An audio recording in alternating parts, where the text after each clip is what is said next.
사도신경하심으로 우리의 신앙을 하나님 앞에 고백합니다. 나는 전능하신 아버지 하나님, 천지의 창조주를 믿습니다. 나는 그의 유일하신 아들 우리 주 예수 그리스도를 믿습니다. 그는 성령으로 잉태되어 동정녀 마리아에게서 나시고 본디오 빌라도에게 고난을 받아 십자가에 못 박혀 죽으시고 장사된 지 사흘 만에 죽은 자 가운데서 다시 살아나셨으며 하늘에 오르시어 전능하신 아버지 하나님 우편에 앉아 계시다가 거기로부터 살아있는 자와 죽은 자를 심판하러 오십니다. 나는 성령을 믿으며 거룩한 공교회와 성도의 교제와 죄를 용서받는 것과 몸의 부활과 영생을 믿습니다. 아멘. 찬송가 283장입니다.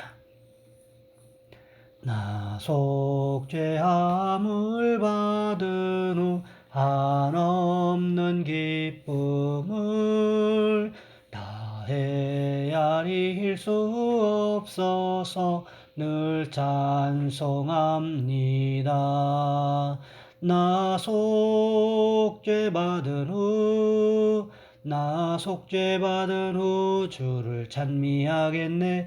나 속죄받은 후 주의 이름 찬미하겠네. 나 속죄함을 받은 후 내 마음이 새로워 주 뜻을 준행하면서 죄 길을 버리네. 나 속죄받은 후 주를 찬미하겠네. 나 속죄받은 후 주의 이름 찬미하겠네.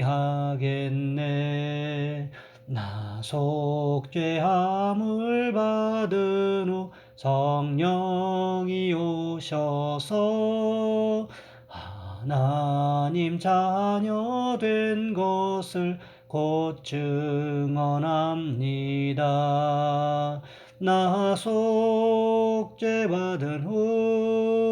나 속죄받은 후 주를 찬미하겠네. 나 속죄받은 후 주의 이름 찬미하겠네.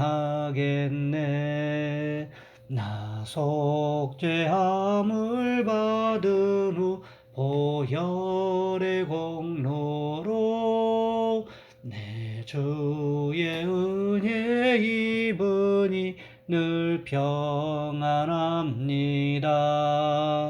나 속죄받은 후 주를 찬미하겠네. 나 속죄받은 후 주의 이름 찬미하겠네. 아멘. 오늘 말씀 요한복음 16장에서 보겠습니다. 요한복음 16장 1절로 14절까지 말씀입니다. 제가 봉독해 드립니다. 내가 이것을 너희에게 이름은 너희로 실족하지 않게 하려 함이니 사람들이 너희를 즐겨할 뿐 아니라 내가 이르면 물은 너희를 죽이는 자가 생각하기를 이것이 하나님을 섬기는 일이라 하리라. 그들이 이런 일을 할 것은 아버지와 나를 알지 못함이라. 오직 너희에게 이 말을 한 것은 너희로 그때를 당하면 내가 너희에게 말한 이것을 기억나게 하려 하며 처음부터 이 말을 하지 아니한 것은 내가 너희와 함께 있었음이라. 지금 내가 나를 보내신 이에게로 가는데 너희 중에서 나더러 어디로 가는지 묻는 자가 없고 도리어 내가 이 말을 함으로 너희 마음에 근심이 가득하였도다. 그러나 내가 너희에게 실상을 말하노니 내가 떠나가는 것이 너희에게 유익이라. 내가 떠나가지 아니하면 보혜사가 너희에게로 오시지 아니할 것이요 가면 내가 그를 너희에게로 보내리니 그가 와서 죄에 대하여 의에 대하여 심판에 대하여 세상을 책망하시리라. 죄에 대하여라 함은 그들이 나를 믿지 아니하며 의에 대하여라 함은 내가 아버지께로 가니 너희가 다시 나를 보지 못하며 심판에 대하여라 함은 이 세상 임금이 심판을 받았음이라. 내가 아직도 너희에게 이를 것이 많으나 지금은 너희가 감당하지 못하리라. 그러나 진리의 성령이 오시면 그가 너희를 모든 진리 가운데로 인도하시리니 그가 스스로 말하지 않고 오직 들은 것을 말하며 장래일을 너희에게 알리시리라. 그가 내 영광을 나타내리니 내 것을 가지고 너희에게 알리시겠습니다. 아멘. 오늘 본문의 말씀을 가지고 성령께서 하시는 일이라는 제목으로 함께 말씀을 살펴보겠습니다. 충현교회 원로 목사님이신 김창인 목사님의 간증을 들으면 이창환 전도사님이라는 분의 이야기가 간혹 등장합니다. 그는 본래 김 목사님이 북한에서 목회하시던 교회의 청년이었습니다. 그가 얼마나 교회 일에 헌신하고 모든 사람 보기에 칭찬받을 만하고 아름다웠는지 김 목사님은 그를 볼 때마다 창환아, 너는 내 입에 혀 같구나 이렇게 칭찬할 정도였습니다. 어느 날 18살 된 이 창환 형제가 세례를 받게 되었습니다. 목사님이 세례문답을 하기 전에 물으셨습니다. 창환아, 너 성경 얼마나 읽었니? 쑥스럽게 그런 것은 왜 물으십니까? 세례문답을 하기 위해 묻는 거란다. 예, 한 30번 정도 읽었습니다. 대단하구나, 창환아. 나랑 목사 바꾸자. 이것이 세례문답의 전부였다고 합니다. 그 정도로 믿음이 좋고 주의 종을 감동시킨 성도였습니다. 이창환 청년은 이후 신학교를 졸업하고 충현교회 그 교회의 전도사로 사역하게 되었는데 그 무렵 공산당이 북한을 점령하게 되었습니다. 많은 사람들이 신앙의 자유를 위해 월남했고 김 목사님도 이창환 전도사님에게 월남을 권유했습니다. 이 전도사, 자네는 젊으니까 남한으로 내려가게. 목사님, 저는 총각이라 혼자몸이지만 목사님은 가족이 있으시니까 가족과 함께 내려가십시오. 그래서 남한에 내려간 많은 성도들을 돌보셔야지요. 저는 여기 남아있는 연로한 성도들을 돌보겠습니다. 며칠간 그렇게 서로 밀고 당기다가 김 목사님 가족은 다른 성도들과 함께 월남했고 이 전도사님은 북한에 남아서 월남하지 못한 성도들을 돌보게 되었습니다. 두 사람이 헤어진 후 세월이 흘렀습니다. 김 목사님은 북에 두고 온 이 전도사님이 어떻게 되었는지 늘 궁금했지만 소식을 알 길이 없었습니다.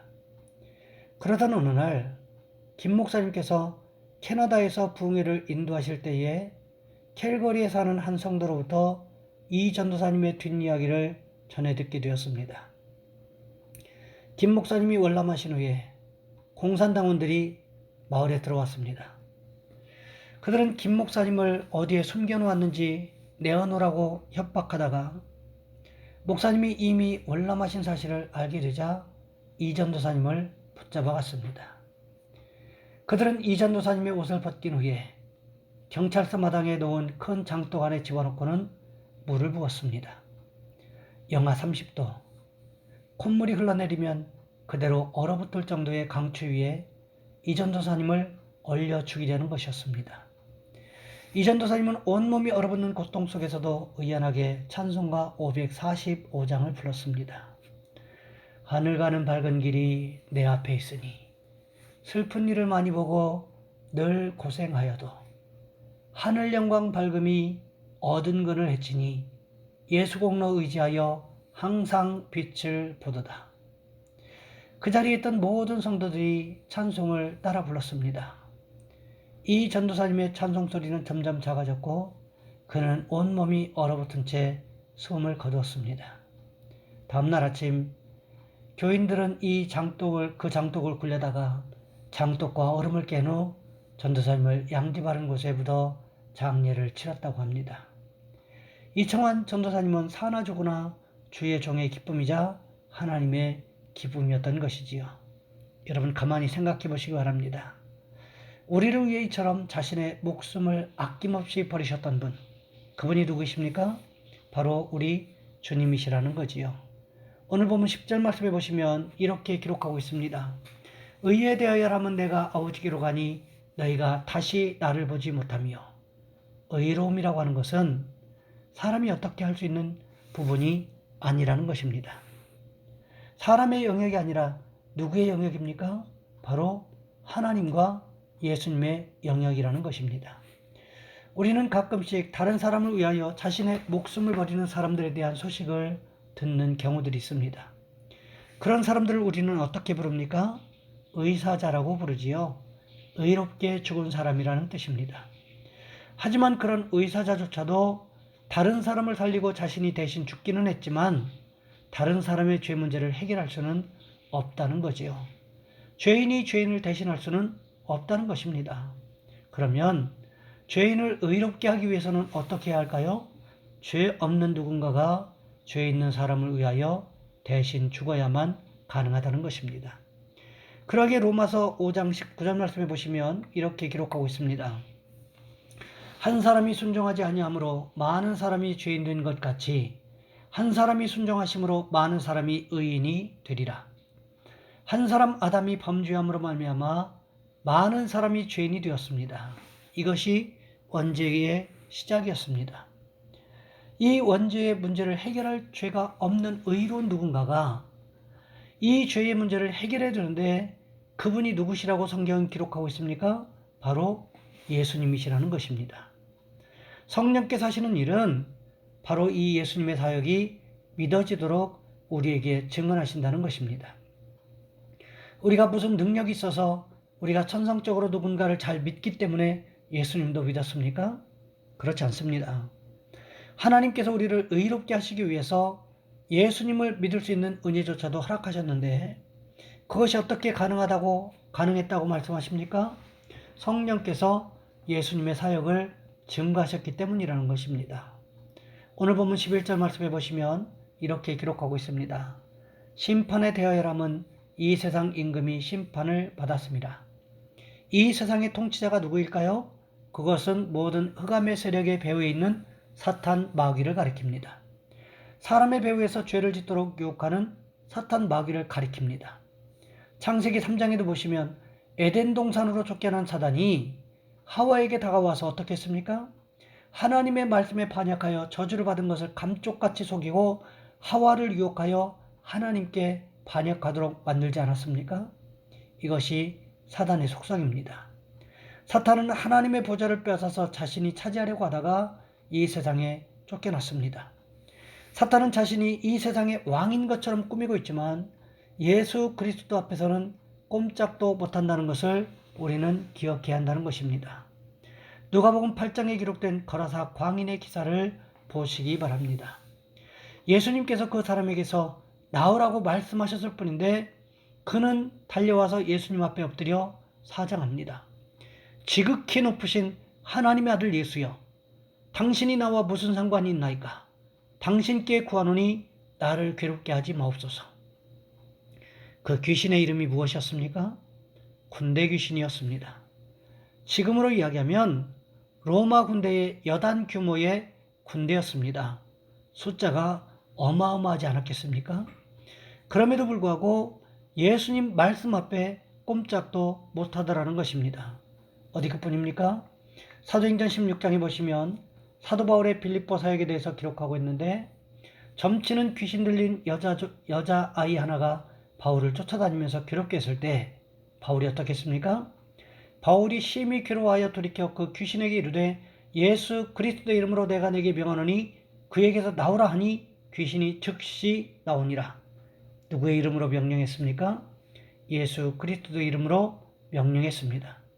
그랬더니 귀신이 어떻게 했습니까? 바울이 말한 대로 순종하더라는 것입니다. 여기서 그치지 않습니다. 요한일서 3장 8절 말씀해 보시면 이렇게 기록하고 있습니다. 죄를 짓는 자는 마귀에게 속하나니 마귀는 처음부터 범죄함이라. 하나님의 아들이 나타나신 것은 마귀를 멸하려 하심이라. 하나님의 아들, 즉 예수님께서 이 땅에 오심과 동시에 시작된 것이 바로 세상 임금이라고 자처했던 사단의 심판이었다는 것입니다. 그것이 어떻게 마무리되어집니까? 마태복음 25장 41절 말씀해 보시면 이렇게 기록하고 있습니다. 또 왼편에 있는 자들에게 이르시되 저주를 받은 자들아, 나를 떠나 마귀와 그 사자들을 위하여 예비된 영원한 불에 들어가라. 마귀와 사자들을 위해서 예비된 것이 무엇이라고 기록하고 있습니까? 영원한 불, 영원한 심판이 있는 곳. 그것이 어디입니까? 바로 지옥불이라는 것입니다. 마귀는 이미 이 세상에 예수님께서 오시면서부터 심판이 시작되었다는 사실을 알았습니다.